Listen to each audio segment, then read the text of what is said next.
Goed om hier by julle te wees en ons gaan voort met ons Matteus lesing. Jo, jammer. Verlofte is nodig, loftes help. Cheers. Ek het so groot geskrik, ek begin sommer hoes, moet verstik. Dankie, jammer daaroor. Goed, so ons is besig met ons bespreking van die Matteus Evangelie. Ons gaan klaarmaak met Matteus, hooplik bietjie raak aan Lukas vanaand. As julle soet is, en nie te veel moeilike vrae vra nie, ek maak dit 'n grap. Goed, so kom ons sit so en dan bid ons saam en dan kan ons begin. Here, dit is vir ons so voorreg om hier te wees. Dankie Here vir elke persoon wat hierso is, wat die tyd geneem het om hiernatoe te kom. Dankie vir leergierigheid, Here. Dit is so goed om by mekaar te wees, om dieper te delf, Here, soos hierdie kursus se naam ook is. Vra dat U ons in hierdie klas sal seën asseblief, en dis my gebed in Jesus naam. Amen. Dit is 'n bietjie feedbackie, daar sê. Goed, so wat het ek gesê in Matteus is die fokus. Jesus is die eintlik ideale leraar van die wet. En die wet, Matteus is baie positief oor die wet. En jy weet, ek bespreek hierdie met my eerstejaars studente hierdie week wat verby is, laasweek. Een van die belangrike, en ek het dit al vir julle ook gesê, een van die belangrike kenmerke van die vroeë Christendom is daai diversiteit. Kan julle onthou, ek het dit al vir julle 'n paar keer gesê. Die vroeë Christendom was baie divers. En dis nou interessant dat by hierdie evangelie van Matteus sien ons 'n teks van 'n groep Christene wat nog gevoel het die wet is baie belangrik. En ons dink dikwels die Bybelse siening of die Nuwe Testament siening oor die wet is nie meer belangrik nie, en dit is eintlik Paulus daar. Maar as ons 'n boek soos Matteus lees, dan sien ons weer 'n ander perspektief op die wet, en die perspektief van Christene wat gevoel het, nee, maar die wet is nog steeds vir ons belangrik. En hierdie was veral Joodse Christene gewees. Christene wat gesukkel het om daai Joodse identiteit van hulle te laat gaan. Okay, so julle sal onthou ons het daai belangrike teks gelees in Matteus 5, die bergrede. En ons sien hierdie interessante klem op die wet as ons verder in Matteus gaan, en ons hoef eintlik net nie eens veel verder te gaan nie. So wanneer Jesus sê, ek het gekom om die wet te vervul, nie? Geen jota of titel van die wet sal tot niet gaan totdat alles vervul is nie. Ek het vir jou gesê, dikwels beteken daai woordjie vervul iets anders vir elke evangelie skryf. Teologies beteken dit iets anders. En in die geval van Matteus, dink ek, die woordjie vervul beteken eintlik geïntensifiseer. So eerder as om die wet, kyk, niemand skaf die wet af nie. Paulus skaf ook nie die wet af nie, nee, dis nie heeltemal wat hy doen nie. Maar anders as om die wet af te skaf of om die wet minder prioriteit te gee, ek dink dis wat Paulus beslis doen. Wat Jesus in Matteus doen om daai idee van vervulling tuis te bring, is hy intensifiseer die wet. Nou, hoe intensifiseer 'n mens dikwels iets? Jy intensifiseer iets wanneer jy dit verinnerlik. Wanneer jy dit, ek gebruik die Engelse woord interiorize, wanneer jy iets verinnerlik. En dit is presies wat Jesus doen in die Matteus Evangelie wanneer dit kom by die wet, en ons hoef nie ver te gaan nie. Ons kan net in die bergrede bly. En as jy byvoorbeeld, ek hou baie van hierdie voorbeeld, kyk 'n bietjie daar. Julle het gehoor dat daar aan die voorouers gesê is, jy mag nie moord pleeg nie, en wie moord pleeg is strafbaar voor die reg. Nee. So dit kom uit die 10 gebooie, nee, dit is een van die 10 gebooie. Maar ek sê vir julle dat elkeen wat kwaad is vir sy broer, strafbaar voor die reg is. En wie vir sy broer sê raka, nee, is strafbaar voor die Sanhedrin, en wie sê jou dwaas is strafbaar in Gehenna met sy vuur. Gehenna is maar die onderaardse diepte. Nee, dit is, party mense sal dit vertaal as hel, dis nie die korrekte vertaling heeltemal nie. So kan julle sien, hy intensifiseer die wet daar. Nou gaan dit nie eintlik meer net oor moord nie, maar eintlik al reeds die haat in jou hart, nee. En dieselfde gebeur natuurlik met die bekende een oor egbreek. Nee. Julle het gehoor dat daar gesê is, jy mag nie egbreek pleeg nie. Nog een van die 10 gebooie. Nee? Maar ek sê vir julle, sien julle daai formule wat homself herhaal, maar ek sê vir julle, elkeen wat na 'n vrou kyk en haar begeer, het reeds in sy hart met haar egbreek gepleeg. Natuurlik rig hy hierdie tot mans, nee. Maar ek dink alles, die inverse sou ook waar wees. So hierso sê hy nou, egbreek in die hart, jy weet, as jy net begeer in jou hart, het jy reeds egbreek gepleeg. Dis 'n sterk intensifisering, is dit nie? Dis heavy. En tot 'n mate sal iemand soos Paulus redeneer, wel dan ondersteun dit Paulus se argument, want niemand kan die wet nakom dan. Nee. So, hy intensifiseer die wet. Die ingewikkelde aspek van die natuurlik is, moord is iets wat ek kan polisieer. Egbreek tot 'n mate, nee, kan jy dit polisieer? Nee, jy kan bewys dat iemand moord gepleeg het en jy sou kon bewys dat iemand egbreek gepleeg het. Maar hoe polisieer jy hierdie verinnerliking? Hoe polisieer jy wat mense dink? Jy weet, dit is waar dit moeilik raak en dis waar die wet ten volle na daai binneste deel van die siel en na jou eie etiese riekelm en jou eie gewete skuif. Die gedagte is, jy moet jouself kan polisieer.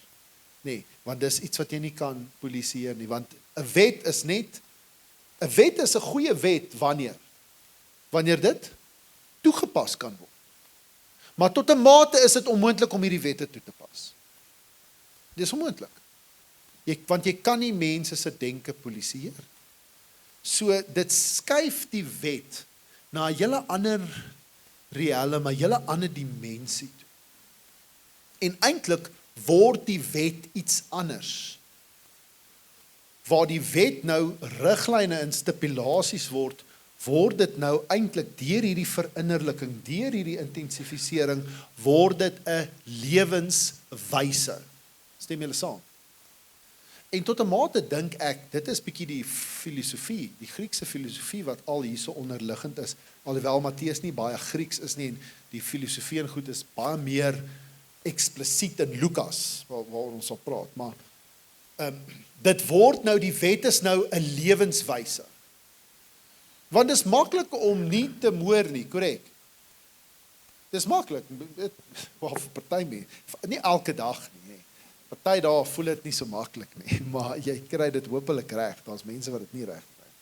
Maar oor die algemeen, om nie moord te pleeg nie, dis nie, jy weet, dis nie iets wat jy elke dag oor hoef te dink, wel, ek moet wakker word, party oggend en sê, okay, probeer om nie iemand dood te maak vandag nie. Probeer hard om nie. Maar, jy weet, dis iets wat jy heeltemal doen nie, nee. Maar, om jou denke te beheer, om jou gedagtes te beheer, om vandag op te staan en te sê, ek gaan my welles beheer. Dit is 'n ander saak, nee. Om op te staan en te sê, ek gaan vandag kyk hoe ek praat met mense en ek gaan nie my broer of my suster beledig of sleg sê nie, want dis eintlik waaroor dit gaan nie so. Dit is iets anders en dit is iets wat jy elke dag moet doen. Stem jy saam?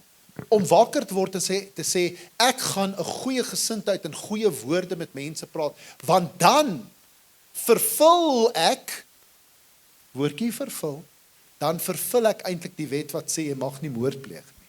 Dit is interessant, nee, volgens die logika van Matteus. So die wet word dan eintlik 'n lewenswyse. En kan jy sien, hoekom vir baie Christene sou hierdie 'n alternatief wees vir Paulus. Want en Paulus se ekwivalent van hierdie, ek moet eintlik nie Matteus en Paulus nou vergelyk nie, maar ek gaan dit doen. Paulus sal sê, jy moet wandel in die gees, Galasiërs, nee. Wandel in die gees, en jy moet die vrug van die gees dra. Maar dit is iets anders as die werke van die wet, nee, want dit is deur die inwonende gees. Maar eintlik kom dit neer op dieselfde ding. Paulus en Matteus het net 2 ander maniere om daar uit te kom, maar dit kom neer op dieselfde ding, die resultaat is dieselfde. Hoe jy leef, maak saak. Die etiese en morele en interpersoonlike keuses wat jy elke dag maak 'n groot verskil. Hoe jy met mense praat, hoe jy met mense is, maak 'n groot verskil. Dit is wat Jesus hierso probeer sê. Okay, so as daar 'n eksamenvraag is, wat beteken dit om die wet te vervul, sal julle dit kan doen. Okay, dit gaan waarskynlik in die eksamen wees aan die einde. Okay. 'n Ander interessante ding waar jy sien, waar jy sien Matteus is regtig 'n stiekler vir die wet, is Jesus sê in Markus, kom ons begin met Markus. Dit gaan nou oor egskeiding. Ek is baie geïnteresseerd in die stellings oor egskeiding en dis bietjie iets wat ek navors. In Markus, onthou nou Markus is die oudste, né? So die oorspronklike stelling in Markus, hy antwoord hulle toe, die vraag is oor egskeiding, okay? Wie van sy vrou skei en met 'n ander trou, pleeg egbreek teenoor haar, en as sy van haar man skei en met 'n ander man trou, pleeg sy egbreek. So wat is basies, wat weet ons van dit? Jy mag nie skei nie, en jy mag nie hertrou nie. En dit was sonder twyfel Jesus se woorde, sonder twyfel het Jesus daai woorde geleer. Vir Jesus was dit eld. Ek gaan vir julle nou sê hoekom. En dan in Lukas, wat nou waarskynlik 'n bietjie later is, sê hy, elkeen wat van sy vrou skei en met 'n ander een trou, pleeg egbreek, en hy wat met 'n vrou trou wat van haar man geskei is, pleeg egbreek. So dit is maar binne of meer dieselfde ding. Matteus sê dieselfde, maar hy sê, daar is gesê, wie van sy vrou skei, moet aan haar 'n skeibrief gee. Maar kan jy nou sien, hy gebruik sy formule. Hy haal die wet aan, en dan sê hy, maar ek sê vir julle, elkeen wat van sy vrou skei, behalwe weens oorspel, veroorsaak dat sy egbreek pleeg, en wie met die geskeide vrou trou, pleeg ook egbreek. Sal julle met my saamstem, daai 3 stellings is identies, behalwe vir Matteus wat? Daai byvoeg. Wie is meer akkuraat volgens die wet hierso? Lukas en Markus of Matteus? Wie is meer korrek? Matteus.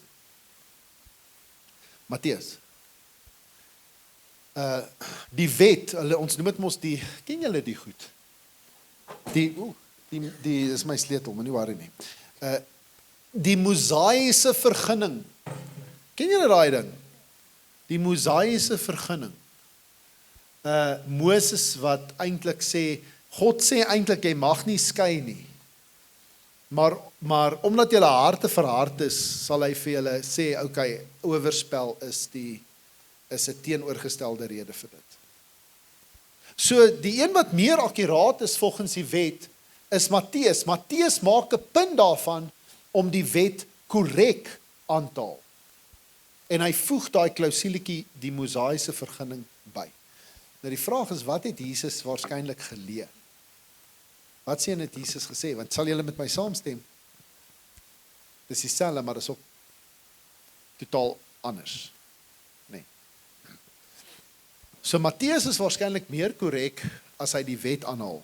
Maar Jesus het waarskynlik die woorde gesê in Markus en Lukas. Ons weet dit, want van die min woorde wat Paulus van die Here aanhaal, hy haal dit nie aan nie, maar hy verwys daarna. Julle weet, Paulus verwys amper niks na Jesus se lering. Dis interessant, is dit nie? Ja, kyk. Nêrens haal Paulus vir Jesus aan nie, en op enkele plekke praat hy van die woorde van die Here. Maar een van die goed wat hy aanhaal, in 1 Korintiërs 7. Ons is absoluut seker dat hierdie is woorde wat Jesus gesê het. So Jesus het waarskynlik nie dit bygevoeg nie. Matteus het dit bygevoeg, want hy wou meer akkuraat wees volgens die wet. Maar Jesus het gesê, jy mag nie skei nie, en jy mag nie hertrou nie. Hoekom?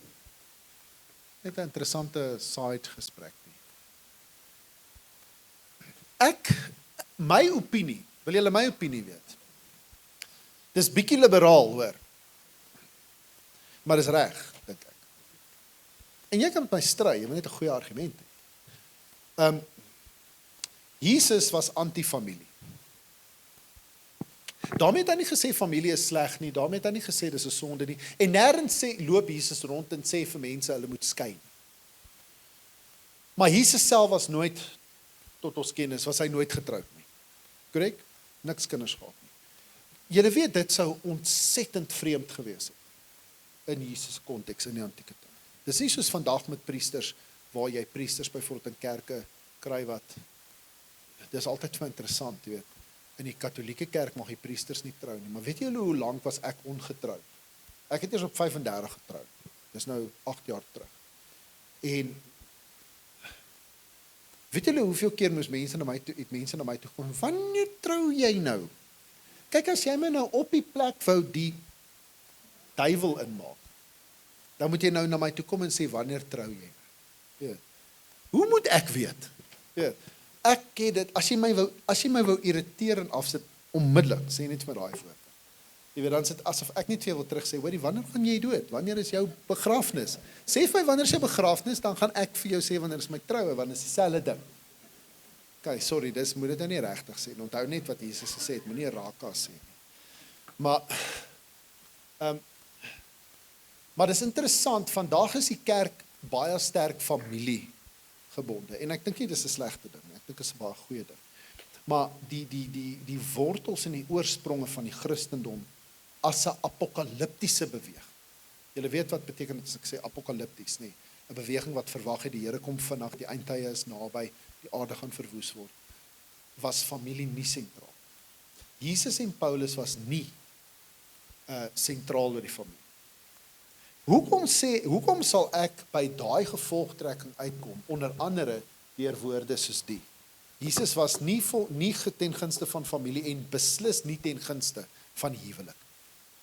Want as ek nou vir julle almal sê, van jy mag trou, maar jy mag nooit skei nie. En as jy skei, gaan jy tronk. Gaan jy vinnig trou. Jy gaan nie vinnig trou nie. Wanneer jy iets so verhef, so verhewe maak, dat dit amper 'n onmoontlike ideaal is vir mense, dan gaan minder mense dit doen. Ek sê nou, ek meen, baie mense sal dalk trou, maar hulle gaan dit nie vinnig skei nie, jy weet. Maar oor die algemeen, Jesus was in daai opsig, het hy gevoel, dis beter om nie te trou nie. En Paulus sê natuurlik presies dieselfde. Later, nou vra jy dalk, waar kom hierdie familiegesentreerdheid van die kerk dan nou vandaan? Wanneer het ons begin worry oor familie? Sel, dis eintlik 'n Romeinse ding.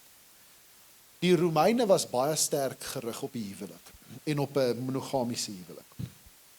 En soos die Christendom sy vorm verander het van 'n apokaliptiese beweging na 'n, en dis interessant hoe jou seksuele etiek en jou familie-etiek direk verband hou met jou eskatologie, jou sienswyse oor die eindtyd. En jy sal dit sien by moderne groepe ook. Moderne apokaliptiese groepe sal jy dit ook sien. Daar's altyd, veral by kultusse, daar's altyd hierdie vreemde seksuele en familie-etiek. Dis hoekom baie van hierdie kultusleiers tronk toe gaan, want hulle lol met kinders. Regtig? Jou sienswyse oor eskatologie het 'n direkte invloed op jou seksuele en jou huweliks en jou familie-etiek. Want as jy glo die eindtye kom vinnig en die wêreld gaan vinnig eindig en die Here gaan in jou tyd kom, gaan jy fokus op ander goed as huwelik en familie. En dis presies wat die vroeë Christene gesê het. Paulus sê dit vir ons. Dis hoekom hy sê, ek wens almal kan soos ek wees in 1 Korintiërs 7. Maar hy besef mense kan nie wees nie. Jesus sê natuurlik dieselfde. Daai hele ding oor enigs, nê, ontmandes het vir die koninkryk van God teks ook in Matteus.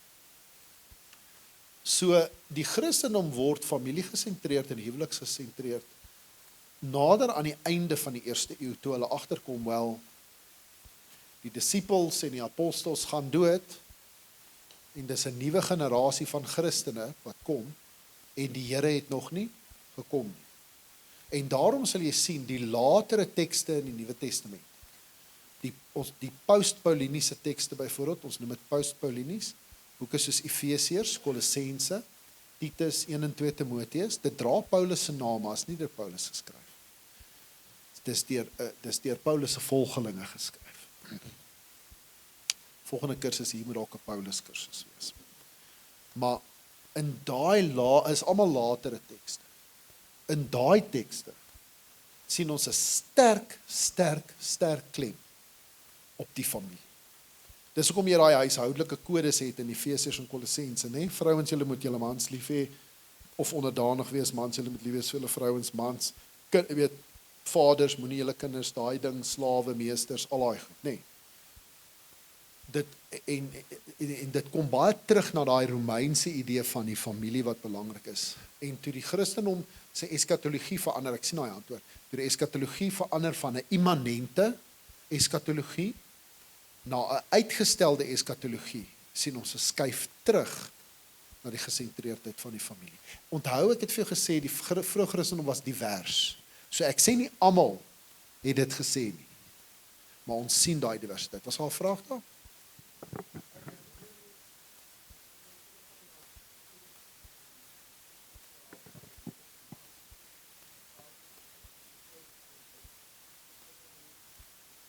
Ja, presies. Kyk, die Jode, die Ou Testament en die Judaïsme is baie sterk familiegesentreerd. Baie sterk. En dis hoekom ek sê, dis interessant dat Jesus kom dan nou en hy trou nie. En Paulus trou nie, want jy is heeltemal reg. Daai tekste van en om kinders te hê vir die Judaïsme was belangrik. Tot nou toe as jy Israel toe gaan, jy sien daai ultra-ortodokse Jode. Hulle loop met 'n string, letterlik 'n string. Dis letterlik, die kindertjies is vasgemaak met 'n stringetjie. Ek beloof jou, die arme vrou se heupe is weggebaar, en sy's nog nie eens 30 nie. En dan loop hulle daar en die man, julle lag. Moenie lag nie, dis waar. Gaan na daai ultra-ortodokse neighborhoods in Jerusalem en jy gaan sê, "Haai, Prof Chris was reg."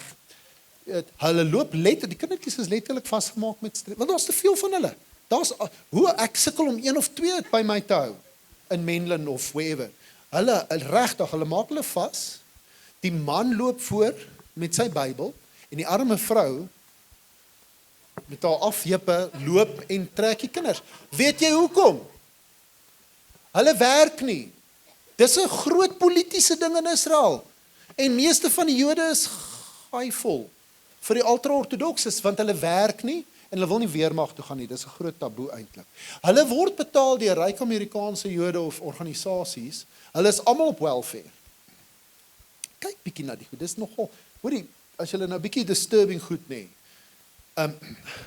Hulle word betaal om 2 goed te doen. Ek wens ek kan betaal word vir dit. Om Bybel te bestudeer en kinders te maak. Regtig. Julle lag. Ek is so ernstig soos 'n hartaanval. Dit is waarvoor hulle betaal word. Hulle word betaal om kinders te maak en om die Bybel te bestudeer. En dis 'n groot politiese krisis in Israel. Hulle hou nie van daai mense nie. En as jy bietjie daar's dokumentêre, jy wil nie weet hoeveel geweld en hoe swaar daai vrouens in daai huwelike kry nie, want die mans, dit is net, dis vreeslik. So dis aan die ander kant, dis nou die ekstreem. Maar net om die punt te illustreer, vir die Judaïsme is dit 'n baie belangrike ding, en ons sien daai antieke waardes vandag nog in die ultra-ortodokse Judaïsme.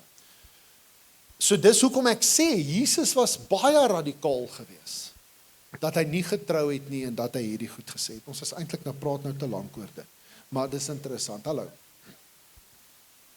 Ekskuus?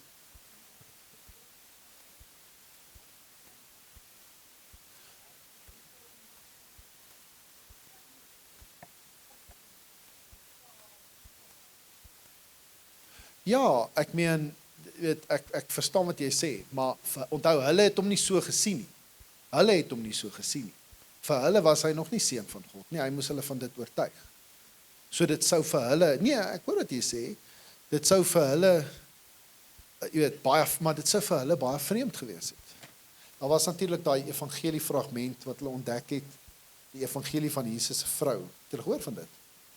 Ja, maar toe was dit 'n vervalsing, is een van die groot stories in die argeologie en in die papirologie van die vroeë Christendom, groot ding, en die persoon wat daai ding blykbaar ontdek het, Prof Karen King van Harvard, ken ek persoonlik, ja, dit het haar Die ou het dit so goed vervals, dat hy vir Karen King, maar die probleem is, as jy daai ding sien, dit is te goed om waar te wees. Jy sien daai kontroversie, jy sien al klaar, en sy het ongelukkig bietjie in daai lokval geval, en sy is eintlik baie, baie slim, en baie nice mens. Anyway, okay, so hierso sien ons nou kom ons by die ander belangrike aspek oor Jesus, en dit is die eksklusiewe sending na Israel. Jy sien, julle het nou weer gemaak dat ons laat is. Waarom het Matteus die uitsprake oor Jesus se eksklusiewe sending na die huis van Israel behou, in 'n era toe die heidenssending reeds 'n realiteit was, soos met Paulus? So hierdie idee van, God het jy al bietjie, het jy al Matteus gelees, as 'n heiden? Ons is heidene. Jy's 'n heiden. Nee. Beteken net, jy is nie 'n Jood. Klink terrible, nee. Het jy dit al gelees en bietjie ongemaklik gevoel? Bietjie gevoel, ek voel bietjie soos die stiefkind in die huis. Weet, want daar's soveel stellings in Matteus, waar die heidene eintlik tweede kom. God het my, waartoe moet die disippels eers gaan? Na die huis van Israel. Weet, die teks oor die vrou, die Siro-Fenisiese vrou, wat vir Jesus vra vir genesing, dan sê Jesus vir 'n mens gee nie die broodjies van die brood van die kinders vir die honde nie. Nou, honde is 'n sterk term vir 'n heiden. Die heidene was ook genoem honde, het julle dit geweet? Ja, so wanneer ook al jy in die Bybel lees van honde, partykeer het dit 'n konnotasie met die heidene. En dan sê die vrou vir hom, maar Here, selfs die hondjies kan die krummeltjies opjaag. Nou, wie is die hondjies daar? Ons is die honde, hoor. Ons is nie die kindertjies nie. In daai storie is ons die honde. En dan sê Jesus, maar groter geloof het ek nie gesien in Israel nie. En as die hoofman oor 100 na hom toe kom, na Jesus kom af van die bergrede, en hy genees 'n melaatse man eers, en dan kry hy die hoofman oor 100. Nou, jy weet wat 'n hoofman oor 100, wat is 'n ander naam vir 'n hoofman oor 100? 'n Centurion. Hierdie was 'n belangrike Romeinse weermagpersoon. Die Romeine was die vyand. Ek wonder wat het die disippels gedink toe hy dit sê. Veral in Matteus. Dat hy hierdie ou, wat 'n centurion is, hulle is ons verdrukkers. Weet? As jy nou terugdink aan wat ons gesê het in Markus, oor hoe hulle die Romeine gesien het, dit het gegeld hier ook. En dan sê Jesus, hy sê mos nou, my slaaf is siek. Kan u my slaaf kom genees? En sê Jesus, ja, ek sê nou huis toe gaan. Dan sê die centurion vir Jesus, nee, ek is ook 'n man met mense onder my, en ek sê vir hom doen dit, en ek sê vir daai een doen dit, en ek sê vir my slaaf doen dit. En dan doen hulle dit. Spreek net 'n woord, en ek weet my slaaf sal genees word. En dan sê Jesus, groter geloof as dit, het ek nie in Israel gesien. En dan genees hy sy slaaf. Daar's hierdie interessante spanning in die Matteus evangelie, tussen die eksklusiewe sending na Israel, en God wat na die heidene toe. En daai spanning, ek het dit vir jou laasweek gesê, dat Matteus is die mees Joodse evangelie van almal, maar hy word ook vandag die meeste gebruik vir antisemitisme. En dis juis as gevolg van daai spanning. Hy leen homself toe tot. So kyk 'n bietjie wat sê hy daar in Matteus 10 vers 5 tot 6. Gaan nêrens tussen die heidene in nie. Moenie Ilardespark toe gaan. Sê het 'n klomp heidene daar. En gaan in geen dorp van die Samaritane nie, so nie eers die Samaritane nie. Dis half heidene, jy weet. Maar gaan liewer na die verlore skape van die huis van Israel. Nee. Kyk na Matteus 15, ek is net gestuur na die verlore skape van die huis van Israel. Dit is die eksklusiewe sending na Israel. Dus as ons praat van daai eksklusiewe sending, die idee dat Jesus kom vir Israel. Nou, wat interessant is, kyk wat sê ek daar, Jesus se sending na Israel was 'n demonstrasie van God se getrouheid aan die beloftes wat aan die aardsvaders gegee is, 'n daad van God se genade. Wie was Matteus se gehoor? Hoofsaaklik waarskynlik Jode. Daar was waarskynlik heidene ook, maar dit was waarskynlik 'n konservatiewe Joodse gehoor, maar wat Christene was. Ek kan eintlik hulle nie Christene noem nie, hulle is messiaanse Jode wat net geglo het Jesus is die Messias. Onthou, jy kan nog nie in die tyd van die evangelies eers praat van Christene nie. Daar was nie Christene in die tyd van die evangelies nie. Julle verstaan wat ek sê, nee. Die Christendom en die Judaïsme was nog nie geskei van mekaar. Dit het 'n bietjie tyd gevat vir daai om te gebeur.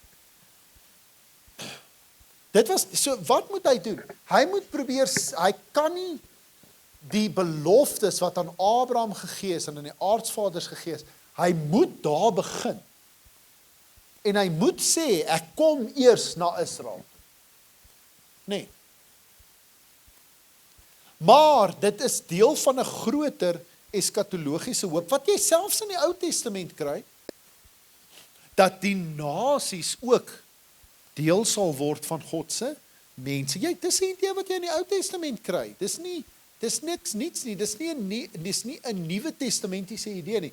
Hierdie idee, jy kry dit in Jesaja, waar Israel word gesien as 'n eiland en die skepe kom, die heidene is die skepe wat na die eiland toe kom. 'n ander interessante voorbeeld is daai bekende beeld in Esegiel wat Jesus oorneem in die evangelies, met die gelykenis van die mosterdsaad byvoorbeeld.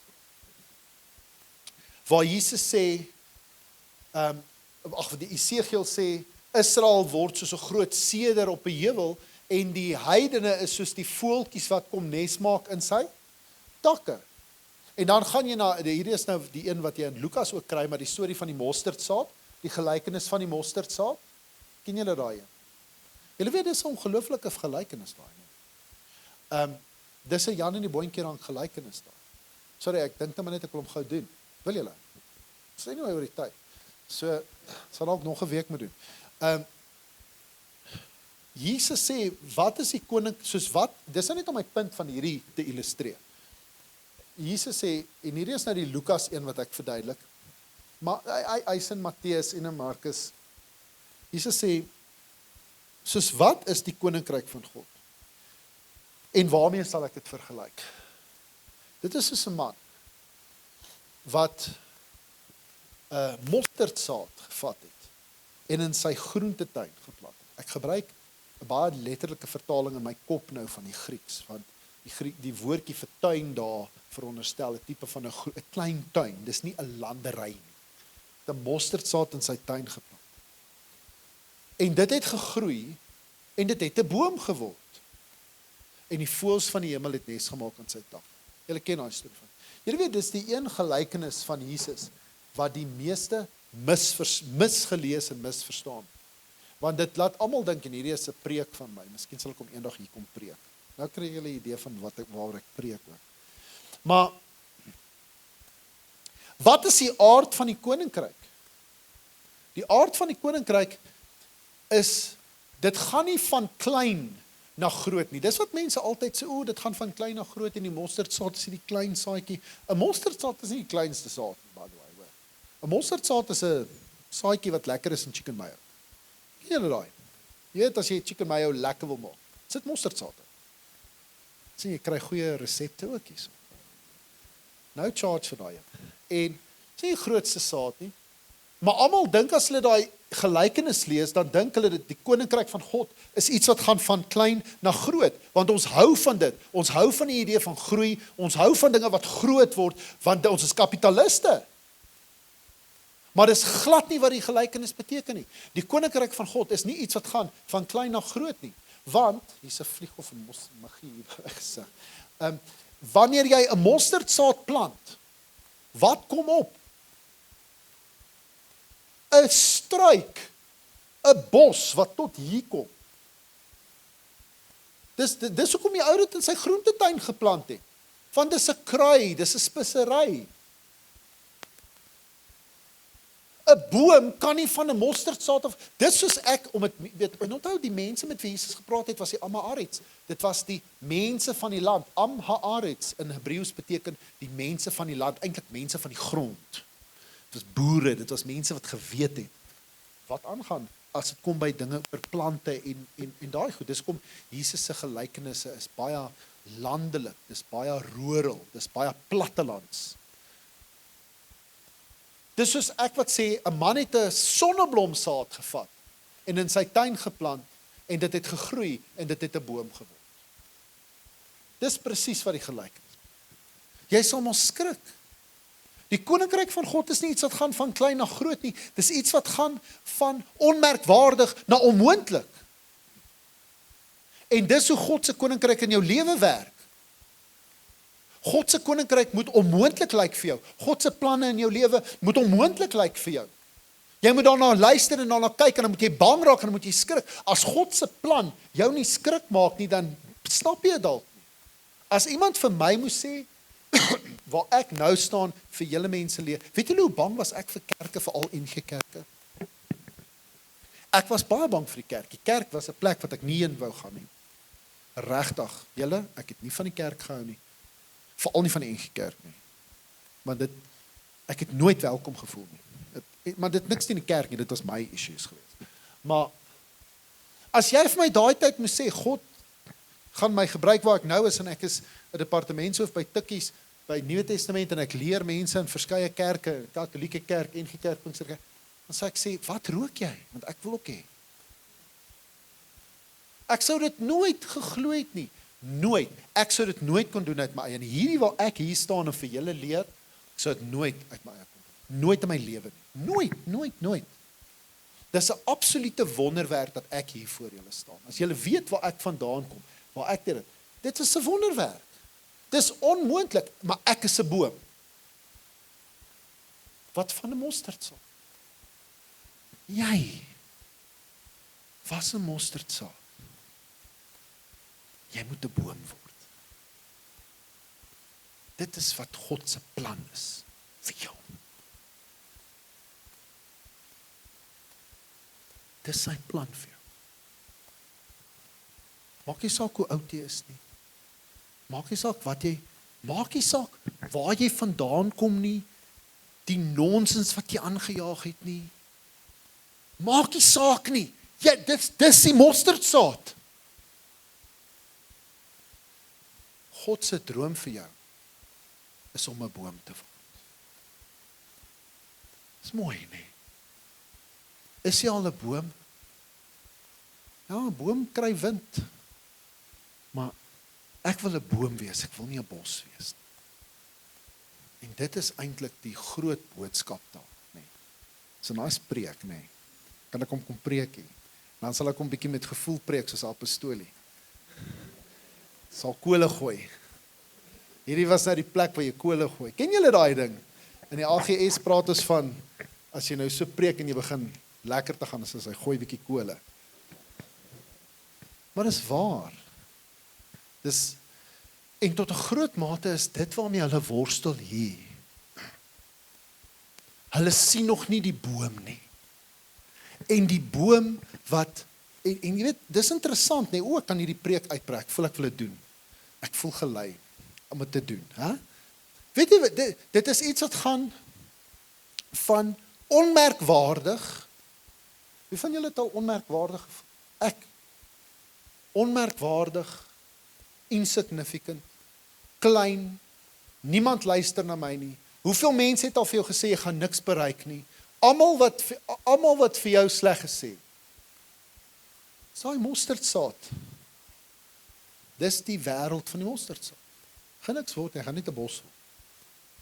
Jy gaan niks eendag bereik, jy is 'n washout. Nice ding is, die evangelie is eintlik vir die washouts werk. Veral Lukas, ons gaan nou volgende week daaroor praat, nou nie vandag nie, want julle praat te lank. Maar, yes.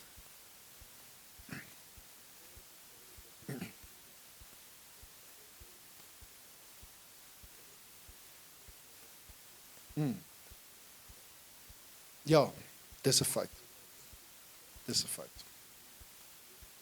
Ja, tydens die swart plaag. Ja, absoluut. Wel, of dit die Christendom baie groot laat groei het, weet ek nie. Maar hulle het dit definitief gedoen. Ek doen nou navorsing, ek skryf 'n boek oor plaag tans en hulle het dit gedoen. Die Sipriaanse plaag en met die groot swart, die eerste golf van builepes dit gedoen. Ja, hulle lywe op die lyn gesit. Maar jy sien, dit is die ding. 'n Ander ding natuurlik net wat jy uit daai hele boodskap kan uitkry is, Hier plant hy 'n mosterdsaad in sy tuin, in sy groentetuin. 'n Tomatietjie en dalk 'n pampoentjie en kan nou nie in daai dae het hulle ander goed geplant hoor. Maar die boom moes sy tuin verwoes het, korrek? As jy 'n groentetuin het, gaan jy 'n boom maar plant. Vir alle Jan en die boontjie rank tipe boom wat oornag, is half amper die idee, wat jy kry. Dit gaan jou, nie net moet jy 'n boom word nie, maar die ander betekenis van daai gelykenis is, jy gaan jou verwysingsraamwerk, daai boksie waarin jy leef, ek het 'n glas water hier, sorry, dankie, maar gee maar nog, Shem, dankie. Klink ek Jesus? Nee, ek weet nie. Maar jy gaan jou boksie jy gaan jou verwysingsraamwerk moet groter maak. Jy kan nie meer in jou groentetuin leef as jy 'n boom is nie. Is julle met my? Daai klein wêreld wat jy het, dit is die boksie waarin God werk. Dit werk nie. Die beste ding in my lewe is dat ek by verskeie kerke werk. Ek gee nou klas by NG Kerk. Môreoggend gee ek klas by Tikkies en who knows wat daai studente is. Ons self weet nie eers wat se denominasie hulle is nie, maar dis 200 studente waarvan meer as 90% swart is. My tutor vir Nuwe Testament, 'n knap swart girl, is 'n ZCC, sy loop rond met haar sterretjie. I kid you not. Dinsdag gee ek klas vir die priesters by die Katolieke Kerk. Ek het 2 vergaderings hierdie week. Ek is die hoof van opleiding by die AGS. En ek het studente van die ortodokse kerk, Kopties ortodokse kerk. En ek chat baie met moslems. Beste ding wat met my kon gebeur, want my groentetuin, my verwysingsraamwerk word groter. En die ander ding wat daai ding sê, die voëls van die hemel kom nes maak aan sy takke. Hier verwys dit na die heidene, maar wat dit eintlik sê is, wanneer jy daai boom word, kan jy nie meer loner wees nie. God gaan voëls na jou lewe, na jou takke toe stuur. Jy gaan na mense toe moet gaan, mense gaan na jou toe kom. Jy gaan 'n impak hê op mense, en jy gaan partykeer 'n vesting en 'n skuiling wees vir mense wat dit baie nodig het. Dis mooi, nee. Een gelykenisie, wanneer kom preek ek? Dis nice, nee. Dis nice.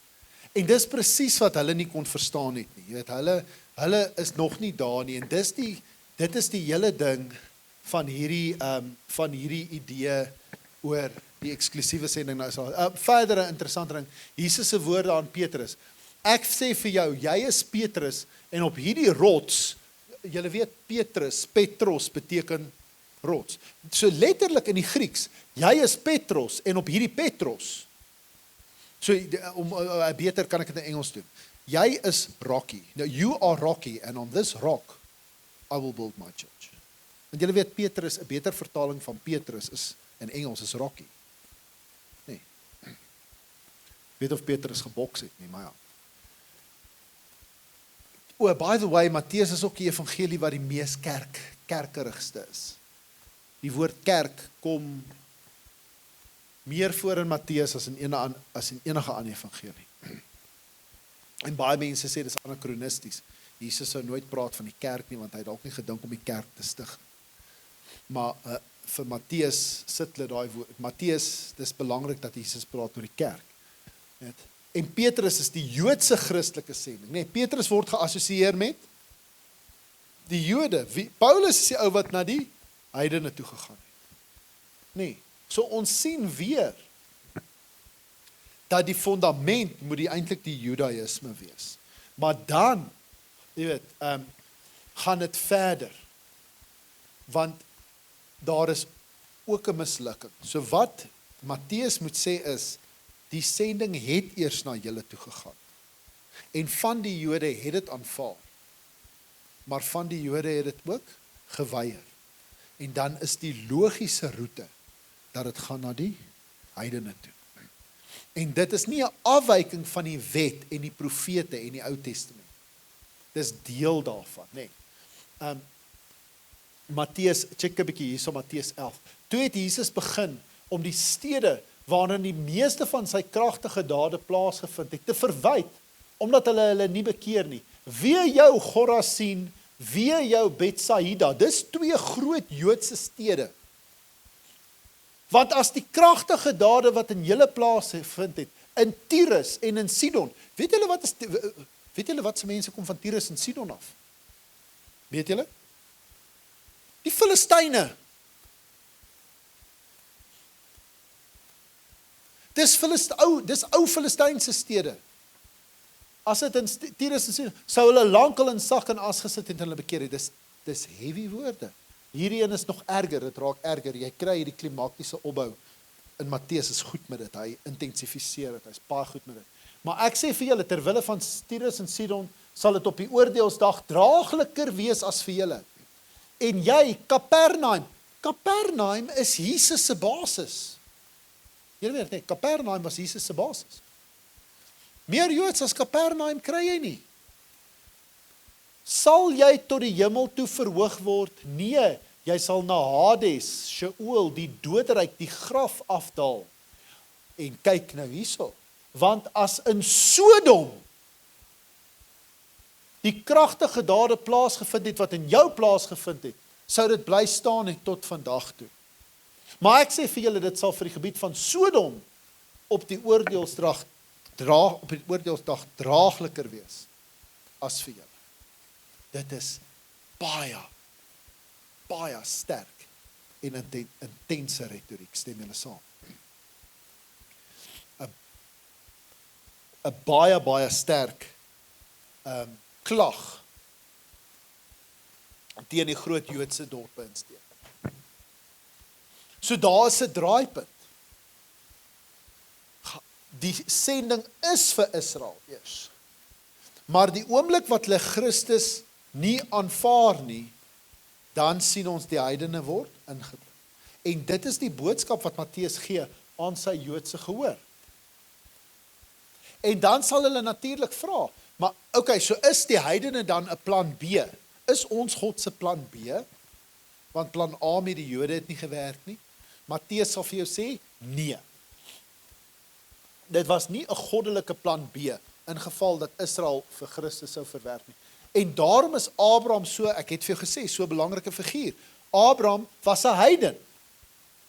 Abraham was 'n bekeerling.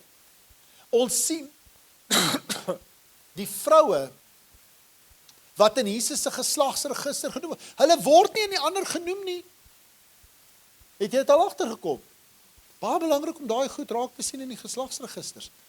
Tamar, Rut, Batseba. Dis vroue en Rut, hulle is heidene. Okay, Batseba weet ons nie heeltemal van.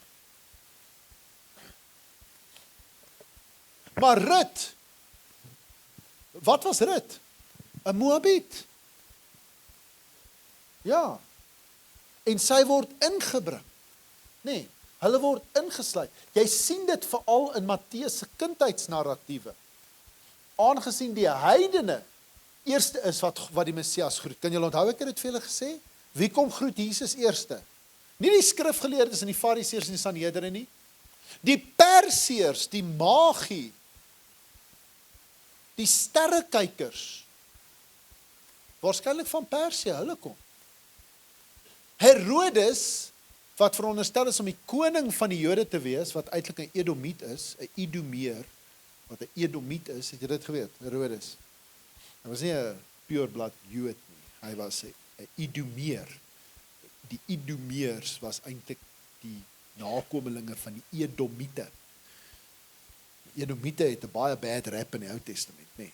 Die Edomiete is die nageslag van Esau. Maar dis hulle.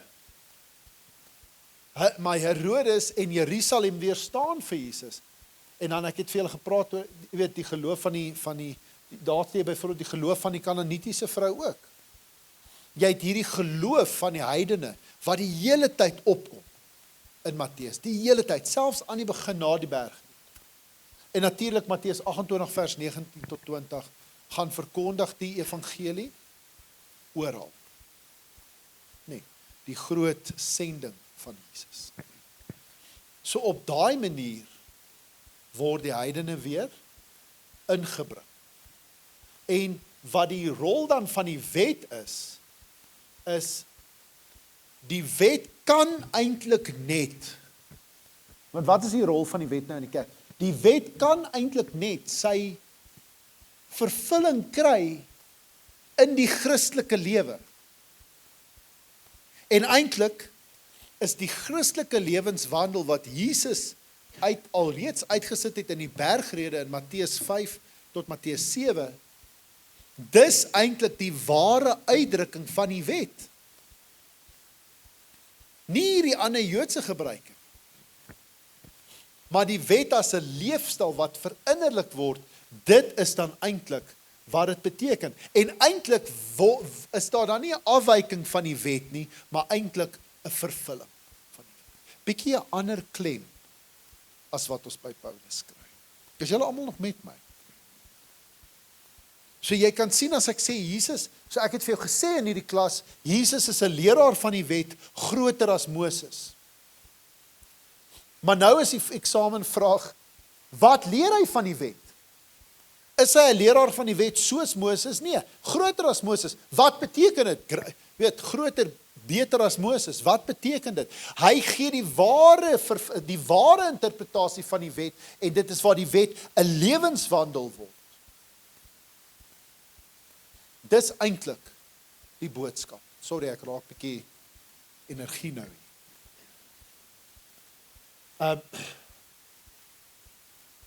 En daar, dit is wat ek nou nog, die woord, ek het nou vergeet, die woord wat hulle dit noem, hulle het 'n woord gehad vir hierdie wandel in die wet, hulle het dit genoem halakha.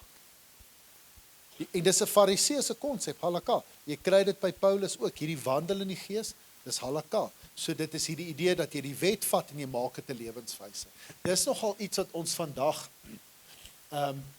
baie, dis 'n woord wat ons vandag in die Bybelwetenskap en in die Bybelkunde, as ons navorsing doen, dis 'n konsep en 'n beginsel, hierdie halakha, wat ons baie gebruik. Dit beteken, halakha is wandel. Jy weet, wandel. Die Griekse woord is peripateo, wat beteken ek loop. Jy weet, ek loop. Jou wandel, jou loop. Nee. Matteus 17 tot 20, dit het ons vroeër gelees, waar hy sê, jy moet hierdie wet beter as die fariseërs uitleef. Okay. En eintlik wat hy daarso sê is, die manier hoe die fariseërs die wet uitlê is nie reg nie, want vir hulle gaan dit oor uitsluiting. En die wet is baie wetties. Maak dit sin wat ek sê. Maar eintlik moet die wet nie wetties wees. So wanneer ons sê Jesus is teen wettisisme, beteken dit nie hy is teen die wet nie. Hy is teen 'n bepaalde interpretasie en uitdrukking van die wet. Is nie meer besig met Sondagskool. Dit raak nou, ek weet, ek dit bietjie ingewikkeld, is julle almal okay nog?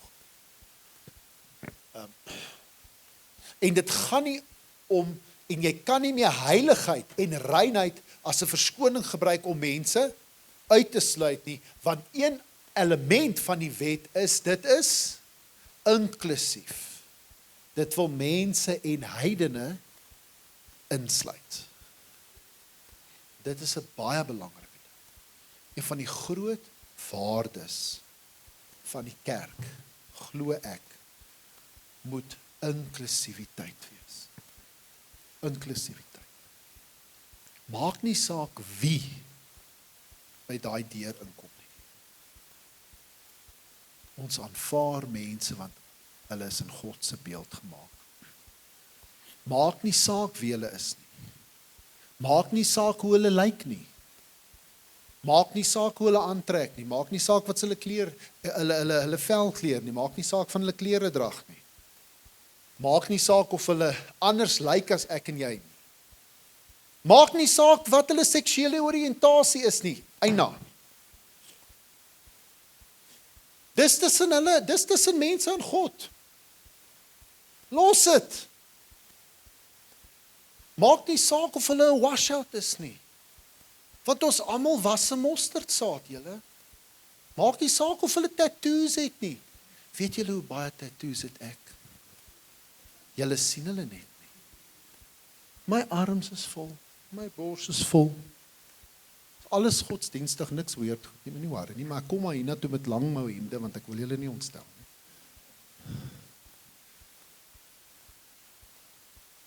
Maar sluit jy mense uit? Of sluit jy mense in? Dit is die groot vraag, en dit is die groot boodskap van Jesus. Daar's 'n interessante laaste ding. So verstaan julle, dis eintlik die les. Dis mooi, nee. Daar's 'n laaste interessante ding wat ons vinnig kan doen vir so 5 minute wat ons het. As jy gaan na Jesus wat op die water loop, is 'n baie interessante storie, nee, Jesus loop op die water. Eintlik is dit verkeerd om te sê, nêrens sê die Bybel hy loop op die water. Nee. Wat sê die Bybel? Sy gaan na Matteus 14 toe. Waarop loop hy? Nie die water. Hy loop op die see, op die meer. Dis 'n verskil. Nee. Die klem is nie hy loop op water nie, hy klem is hy loop op die see. En jy kan nou sê, ja, maar die see is water, ja, maar die see, maar nie alle water is 'n see nie. Nee.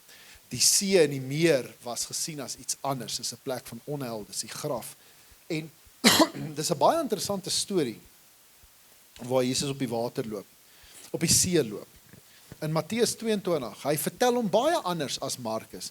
Die Markus storie vertel ons ons sien net Jesus loop op die see, die disippels is bang en hy klim in die boot. Nee, dis waar dit stop. Klim Peter in Markus se weergawe van die loop op die see. Klim Petrus uit die boot? Nee. Wie is die enigste een wat Petrus uit die boot laat klim? Nee, Matteus. Net Matteus. Net daarna het Jesus sy disippels in die skei laat klim om slank voor hom uit te vaar na die oorkant toe, terwyl hy nog eers die mense huis toe laat gaan. Nadat hy die mense weggestuur het, het hy alleen na die berg toe gegaan om te bid. Toe dit aand word, was hy daar alleen. So hy het gegaan om te gaan bid. Die skei was reeds 'n paar kilometer van die kus af en is deur golwe getuister, want die wind was van voor. Dis die see, hierdie is eintlik 'n meer, dis die meer of die see van Galilea. Maar hy kan onstuimig raak, hoor. Ek was al 'n paar keer op hom, en daai ouens wat die bote ry sal vir jou sê, jy's gelukkig, vandag kan ons op die water gaan, want jy kan nie elke dag nie. Met dagbreek die volgende môre, het hy op die see na hulle toe aangeloop gekom. Onthou dit altyd, leer 'n ding hier, hy loop op die see, en die see was simbolies van hierdie chaos en die graf. Toe sy disippels hom op die see sien loop, het hulle groot geskrik en gesê, dis 'n spook. En van angs het hulle hard begin skreeu. Maar Jesus het dadelik met hulle gepraat en gesê, wees gerus, dit is ek. Moenie bang wees nie. Toe sê Petrus vir hom, Here, as dit regtig U is, beveel my om op die water na U toe te kom. Kom, sê hy. Petrus het uit die skei geklim, op die water begin loop en naby Jesus gekom. Maar toe Petrus sien hoe sterk is die wind, het hy bang geword en begin sink en uitgeroep, Here, red my. Die woord vir red is soetso. Dis waar die woord soteria vandaan kom en dis waar die woord saligheid, redding vandaan kom. Dis 'n interessante woord. Sê Here, help my nie. Dis Here, save me. Jesus saves, nee? Here save, red my. Dadelik het Jesus sy hand uitgesteek en hom gegryp en vir hom gesê, klein gelowige, waarom het jy begin twyfel? Hulle het toe in die skei geklim en die wind het gaan lê. Die manne in die skei het voor Jesus gekniel. Om voor hom te kniel is wat? Te aanbid. Hulle het hom aanbid en gesê, U is waarlik die Seun van God. Nou, dis interessant, kan ek 2 minute van julle tyd nog steel? Dis interessant dat hierdie is 'n goeie voorbeeld van, hierdie was waarskynlik 'n wonderwerk storie van Jesus. En in Markus is dit net Jesus wat op die see loop. Petrus klim nie uit nie, daar's nie redding nie, daar's niks van daai goed nie.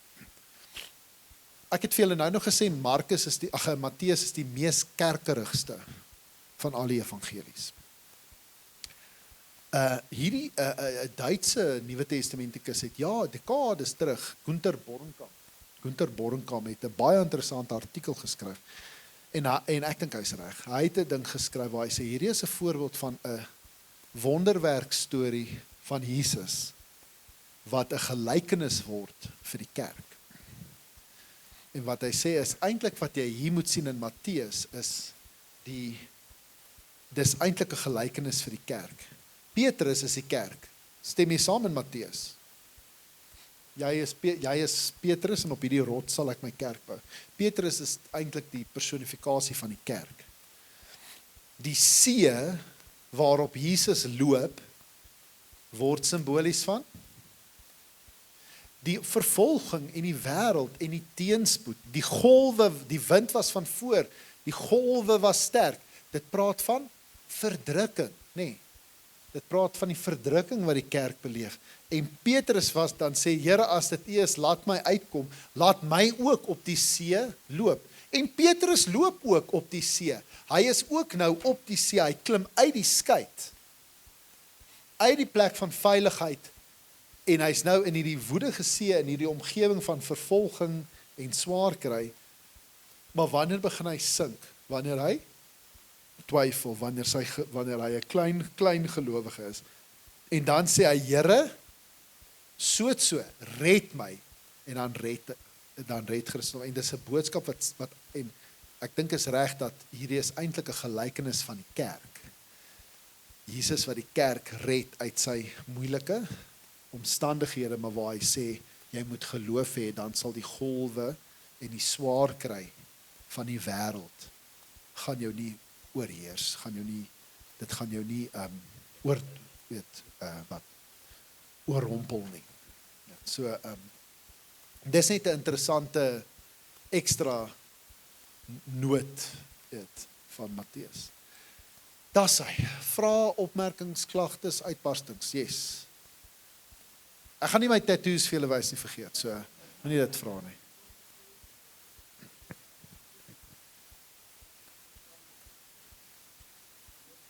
Nee, glad nie. Ek sê net in Markus was die klem,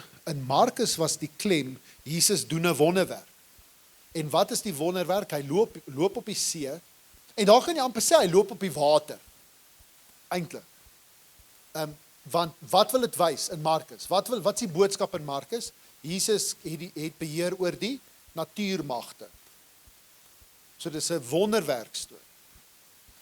Daarmee bedoel ek glad nie, ek glo nie, onthou wonderwerk stories, dis jy moet glo, dis 'n geloofsbesluit. Ons kan nie bewys dat dit gebeur het of nie. Maar wat ek sê in Matteus sê ek, hy vat daai wonderwerk storie en hy maak dit iets anders. Hy maak dit amper 'n gelykenis vir die kerk en die verdrukking van die kerk en Christus wat die kerk gaan red en die kerk wat moet geloof hê. En dis baie interessant om te sien hoe hierdie forme, kan jy al daai gesê forme, die evangelies bestaan uit hierdie forme, die boublokkies, die boustene van die evangelies, hoe een evangelieskrywer dit kan vat en dit kan verander. Want jy moet jouself vra, een van die goed wat ons doen wanneer ons hierdie goed bestudeer, is ons sal byvoorbeeld die Markus weergawe en die Matteus weergawe langs mekaar sit. Ons weet die Markus een is die ouer een, korrek? En dan sal ons vra, wat is die verskil, wat is die ooreenkomste? Maar wat is die verskille? En hoekom is daar verskille? En daar is merkwaardige verskille tussen die Matteus weergawe en die Markus weergawe. En daarom dink ons in Markus is dit bloot net iets, dis 'n wonderwerk storie. In Matteus kry hy 'n dieper, amper gelykenis. En gaan 'n vraag. OK. Dit was 'n lekker klas, nê? Nee. Dit was lekker, ek voel goed oor hierdie een. Nou jy's 'n mosterdsaad. Almal was 'n mosterdsaad. Waar is jy nou? Is jy besig om 'n boom te word? Is jy 'n boom? Kyk na die boom wat jy word, nie die mosterdsaad wat jy was nie. Amen. Kyk, right, kom ons ontvang die seën van die Here. Mag die liefde van God die Vader, die genade van ons Here Jesus Christus en die gemeenskap van sy Gees, die Heilige Gees, jou deel wees. Amen en amen.